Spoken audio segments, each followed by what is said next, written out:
सरकार की टांगे कांपी हुई है, ऐसे देख रहे हो आप, ऐसे ऐसे टांगे कांप रही सरकार, तभी हम लोगों को डिटेन कर रही है। लेकिन हम आपको बता देना चाहते हैं, इस बार ईवीएम हटेगी।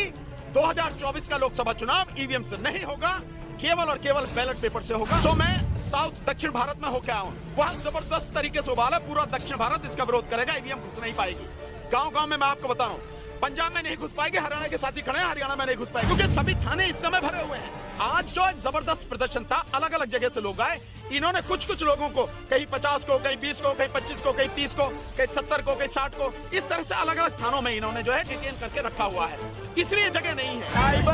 ड्राइवर इस आंदोलन में हिस्सा लेगा, ईवीएम की लड़ाई में हिस्सा लेगा और माननीय प्रधानमंत्री को सत्ता से उखाड़ कर फेंकने का काम भी करेगा, इसमें कोई समझौता नहीं है। और आंदोलन पूरे देश में, हर गांव में, हर गली में, ये घर घर तक पहुंच चुका है। वैसे ये जेल में भेज दें, हमें जो है मतलब हमारे खिलाफ एफआईआर लगा दें, यूएपी लगा दें, एनएसए लगा दें, हमारा एनकाउंटर कर दें, हमें इससे कोई परवाह नहीं है। हम हर बात के लिए तैयार हैं। हम इस देश को ईवीएम से आजाद करा के रहेंगे। यहाँ से अब लोग क्या ऐलान करने वाले हैं? देखिए जी, अभी हम लोग यहाँ से, अभी हमें पुलिस ने डिटेन किया हुआ है और जिस समय भी यहाँ से छोड़ेंगे, मुझे लगता है शायद 6-7 बजे के लगभग शायद हमें छोड़ने के बाद में हम लोग कल बैठेंगे बहुत तरीके से। अभी तो क्योंकि बाहर से जो हमारे साथी आए हैं, इस बार बहुत दूर से आए हैं, लखनऊ से हमारे बहुत साथी आए हैं, हमारे साथी गोवा से आए हुए हैं और मध्य प्रदेश में आए हैं, बॉम्बे से साथी आए हुए हैं, नागपुर से बहुत साथी आए हुए हैं, हमारे हरियाणा से जो आप साथी देख ही रहे हैं, सब लोग हैं पीछे आप देखें, और पंजाब से आए हुए हैं, जलंधर से आए हुए हैं, पटियाला से आए हुए हैं और साथ में गुजरात से भी हैं और आप देखेंगे राजस्थान से, जयपुर से एडवोकेट श्री पूरनचंद भंडारी जी हैं, पूरी अपनी टीम लेकर 2 बसें लेकर आए हुए हैं। सो अभी यहाँ से निकलने के बाद सब साथियों से संपर्क करना है, कौन कौन कहाँ से है। हमारी एक बहुत सम्मानित भिक्षुणी है, बौद्ध भिक्षुणी है, वो भी अपने साथ करीब 20 महिलाओं के साथ आई, हमें उनका भी पता नहीं कि वो कहाँ है, कैसे हैं। सो उनके विषय में भी पता लगाना है, क्योंकि अलग अलग जगह से पकड़ के लोगों को अलग अलग थाने में डिटेन किया गया है, कहाँ कहाँ रखा गया है अभी नहीं जानकारी है। और जैसे ही यहाँ से निकल के हम उनके विषय में पता करेंगे, उसके बाद बैठ के कल प्रेस को बुलाएंगे और जो कुछ आज हुआ है और जो आगे की रणनीति होगी बाकायदा आपके साथ में डिक्लेयर करेंगे। जैसे ही आप लोग ईवीएम के खिलाफ मोर्चा खोलते हैं, प्रदर्शन करते हैं, आपको डिटेन कर लिया जाता है और धारा 144 का हवाला दिया जाता है। देखिए, हमें डिटेन करने का जो मतलब है, इससे साफ है कि सरकार बुरी तरह से डरी हुई है। अगर सरकार को कोई डर नहीं है, सो हमें प्रदर्शन करने से रोकने से क्या मिलेगा उसको, हमसे क्या दिक्कत है उसको। लेकिन सरकार क्योंकि ये जान चुकी है कि ये आंदोलन ईवीएम हटाओ संयुक्त मोर्चा के बैनर तले, और जो बहुत अलग अलग संगठन लगातार जुड़ रहे हैं और संयुक्त किसान मोर्चा का पूरा समर्थन मिला हुआ है। और अभी मैं 22 तारीख को शंभू बॉर्डर पर भी मैं गया, वहां भी किसानों ने खुल के हमारा इसका समर्थन किया है। तो ये समर्थन बढ़ता चला जा रहा है और आंदोलन पूरे देश में, हर गांव में, हर गली में, ये घर घर तक पहुंच चुका है आंदोलन। इसलिए, और सरकार के पास ये इंफॉर्मेशन है, इसलिए सरकार बुरी तरह से घबराई हुई है, डरी हुई है और वो किसी हालत में नहीं चाहती कि कोई प्रदर्शन हो जाए। आज जितने भी लोग आए, मैं समझता हूं कम से कम 8-10 हजार लोग जरूर होंगे आज, और ये सारे के सारे लोग जंतर मंतर पर जब दिखेंगे, इतनी भीड़ दिखेगी तो पूरे देश में जबरदस्त उबाल आएगा। और सरकार इसीलिए घबराई हुई है, इसीलिए अलग अलग जगह हम लोगों को डिटेन करके अलग अलग थानों में भेज रही है। रही दूसरी बात, जो धारा 144 की है, ये पूरी तरह से गैर संवैधानिक और गैर कानूनी काम हो रहा। आप देखेंगे कि जब हम लोगों को डिटेन कर रहे थे और एक माइक पर पुलिस वाला जो कह रहा धारा 144 लग गई है, आप हटो यहाँ से, तो हमने ये कहा था, वहाँ एडिशनल वो भी थे डीसीपी, उनसे ये कहा था धारा 144 लगी है, कानून की बात है, तो बताओ कहाँ है, कोई कागज है आपके पास में, किसी का आदेश है आपके पास में, गृह मंत्री का आदेश है, प्रधानमंत्री का आदेश है, किस अधिकारी का आदेश है, या पुलिस कमिश्नर का आदेश है, डीसीपी का, एसीपी का, किसका आदेश है? आप ऐसे नहीं कह सकते। आखिर हम कानून के जानने वाले लोग हैं। आप अगर हमारे साथ में ये कहोगे कि आपने कह दिया, घोषणा कर दी कि धारा 144 लगी है, कागज दिखाओ ना, कहाँ लगी है धारा 144, वो नहीं दिखाया। इसलिए जो हमें रोका गया है, हमारी जो डिटेंशन है, ये पूरी तरह से गैर संवैधानिक, गैर कानूनी, इलीगल डिटेंशन है, पर इसका भी इंतजाम करेंगे, चिंता करने वाली कोई बात नहीं है। धारा 144 संविधान से ऊपर नहीं हो सकती और धारा 144 का आप हवाला देके संविधान का गला नहीं घोट सकते आप। ये जो काम कर रही है पुलिस के माध्यम से, जो सरकार काम करा रही है, लड़ेंगे इसके लिए। अगला कदम क्या होगा? आप जिस तरह से सभी वकील मिलकर प्रदर्शन कर रहे हैं, तो सरकार अपनी तरह से कार्रवाई कर रही है, आप सबका अगला कदम क्या होगा? देखिए, हमारा प्रदर्शन जो है पूरे देश में लगातार चल रहा है, जैसे मैं अभी आपको बताऊं, मैं आया हूं, जो परसों में आया हूं, मैं बल्कि कल मैं आया हूं, सो मैं साउथ दक्षिण भारत में होके आया हूं। वहां जबरदस्त तरीके से उबाल है, पूरा दक्षिण भारत इसका विरोध करेगा, ईवीएम घुस नहीं पाएगी। गांव-गांव में मैं आपको बता रहा हूं, पंजाब में नहीं घुस पाएगी, हरियाणा के साथ ही खड़े हैं, हरियाणा में नहीं घुस पाएगी ईवीएम। जो भी ये सारी की सारी चीजें कर रहे हैं, तो ये सब कुछ पूरी तरह से गैर कानूनी और गैर संवैधानिक ये सारा का सारा काम। आगे कदम क्या होगा? अभी 29 तारीख को जो हमारे सुप्रीम कोर्ट के एडवोकेट हैं श्री प्रशांत भूषण जी, उन्होंने कॉल दी हुई है, एडवोकेट्स की कॉल है, वो होगा। देन उसके बाद में आगे जो भी होगा प्रोग्राम हम लोगों को आप लोगों को बताएंगे। जंतर मंतर से जब आपको वहाँ पर बसों में डाला गया, उसके बाद कहाँ कैसे क्या हुआ? नहीं, उसके बाद बड़ी अजीब सी स्थिति लगी।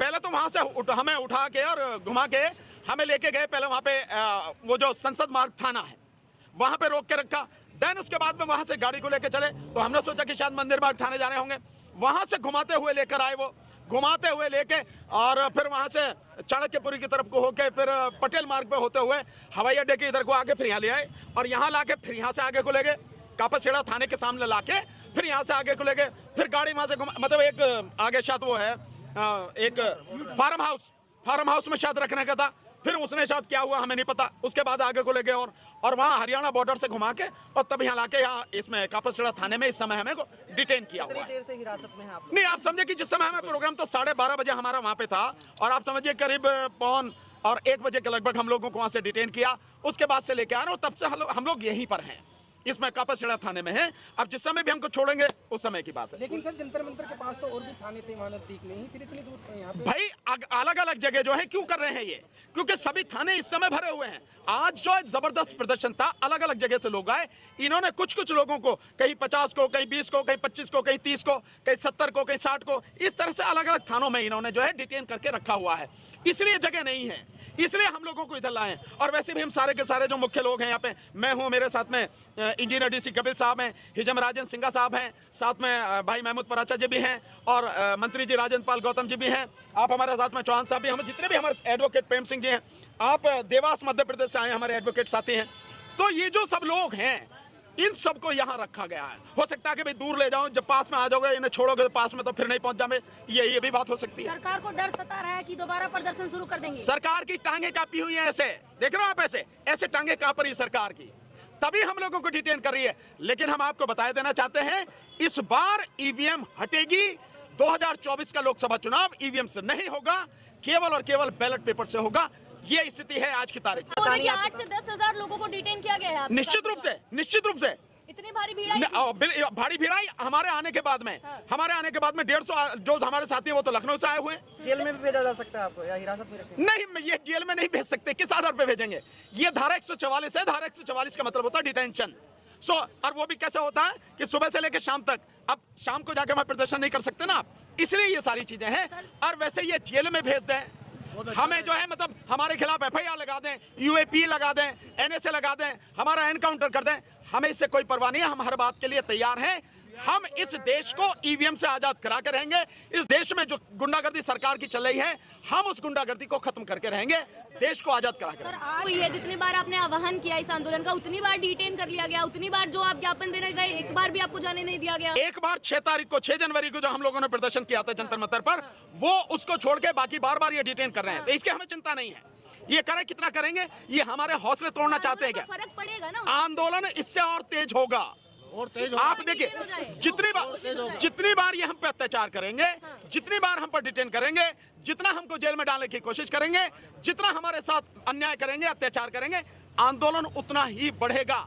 अगर मेरी बात झूठ हो तो आप लोगों ने डाली है ना वीडियोस, आप देखो उनसे कि क्या पूरे देश से किस जबरदस्त रेस्पॉन्स आ रहा है। इनके साथ हैं, मैं सैनिकों का रिप्रेजेंटेटिव यहाँ पर हूँ, पूरे वकील भाई जी हैं, जितने भी देश के क्रांतिकारी लोग हैं इनके साथ हैं। और मैं ऐलान करता हूँ, मैं सरकार को चेतावनी देता हूँ, इन फौजियों को जो मर्जी फांसी लगवा देना, जो मर्जी फांसी पर लटका देना, जेल में डाल देना, हम अपने पूरे आंदोलनकारियों के साथ हैं। और पूरे देश के अपने भाइयों से अपील करता हूँ, प्यारे देशवासियों, सौगंध आपको अपने खून की, सौगंध इस माटी की। खड़े हो जाओ, अपने गांव-गांव में खड़े हो जाओ और इस आंदोलन का समर्थन करो, क्योंकि यहाँ पर रोकने का काम कर रहे हैं लेकिन गांव में पुलिस नहीं आएगी। आप लोगों को खड़ा होना पड़ेगा और इस आंदोलन को साथ देना पड़ेगा। ये वक्त है बदलाव का। ये सरकार को चेतावनी है, इस चुनाव के अंदर 2024 में किसी भी कीमत पर ईवीएम से चुनाव नहीं होने देंगे, नहीं होने देंगे। आप 3 जनवरी को जंतर मंतर पे हिट एंड रन कानून को आप लेकर सुभाष कुमार यादव जी हैं, सुरेश चंद्र यादव जी हैं, जो हमारे साथ के इस आंदोलन में साथ देने के लिए आजमगढ़ से आए। अब है कौन? जो ड्राइवरों की एसोसिएशन है, जिन्होंने पूरे देश को जाम किया था, आप उसके अध्यक्ष हैं। वाहन चालक जो एसोसिएशन है उसके आप अध्यक्ष हैं, सुरेश चंद्र यादव जी। कहना चाहूंगा सर, जब ड्राइवरों की हड़ताल हुई थी तो कुछ दिनों के अंदर सरकार ने बातचीत का फैसला कर लिया, सरकार ने पीछे कदम ले लिया। अब अगर ड्राइवर लोग भी इन लोगों के साथ जुड़ जाएंगे ईवीएम की लड़ाई में, तो कैसी तस्वीरें हो जाएंगी? लड़ाई बहुत भयंकर है। हाँ। इस शुरू से मामला को लेकर मैं चलूंगा। 3 जनवरी को जंतर मंतर पर हिट एंड रन कानून को लेकर हमने चेतावनी सरकार को दिया था। इसके बाद सरकार हमारी बात को मानने के बजाय हम 16 तारीख को आजमगढ़ पहुंचे और रात को 8:30 बजे बगैर कोई हमें जो है कि वारंट जारी किए हमारे घर से चारों तरफ घेर करके 2 गाड़ी पुलिस के साथ उठाया गया। 3 दिन हमको कस्टडी में रखा गया, लेकिन इसके बारे में कोई जानकारी नहीं दी गई। वहाँ CID द्वारा हमसे ये पूछताछ की गई कि आपको संगठन चलाने के लिए फंड कहाँ से आता है। हम स्वयं गाड़ी चला के मेहनत करके अपनी यूनियन को चलाते हैं, ड्राइवर भाइयों से चंदा लेकर चलाते हैं, लेकिन मोदी सरकार के कर्मचारियों ने हमसे सवाल किया कि चंदा कहां से आता है। एक बात आज मैं पूछना चाहता हूं कि 6,566 करोड़ रुपया किसके यहां से चंदा आया है मोदी सरकार के अकाउंट में। इसका हिसाब कल मैं जंतर मंतर पे करूंगा और देश के 80 संगठन वाहन चालक संगठन के साथ ड्राइवर यूनियन के एक से लीडर आ रहे हैं। कल बड़े पैमाने पे आंदोलन जंतर मंतर पे फिर से होने जा रहा है, हिट एंड रन कानून को लेकर और ड्राइवर के अधिकार और सम्मान की लड़ाई लड़ने के लिए। तो क्या ड्राइवर लोग भी ईवीएम की लड़ाई में भी जुड़े? ड्राइवर इस आंदोलन में हिस्सा लेगा, ईवीएम की लड़ाई में, ईवीएम की लड़ाई में हिस्सा लेगा और माननीय प्रधानमंत्री को सत्ता से उखाड़ कर फेंकने का काम भी